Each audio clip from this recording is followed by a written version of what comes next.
হয়তো কোনো এক ভোরে হঠাৎ করেই থেমে যাবে আমার নিঃশ্বাস, নীরব হয়ে যাব সব অভিমান, সব না বলা কথা।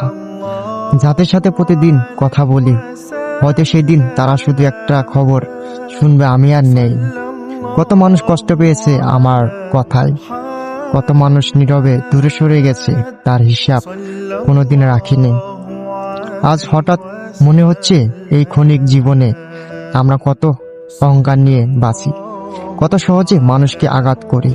তাই চলে যাওয়ার আগেই বলে যেতে চাই, যদি কখনো আমার কথায়, আচরণে আপনার হৃদয় বিন্দুমাত্র কষ্ট দিয়ে থাকি, ক্ষমা করে দিবেন।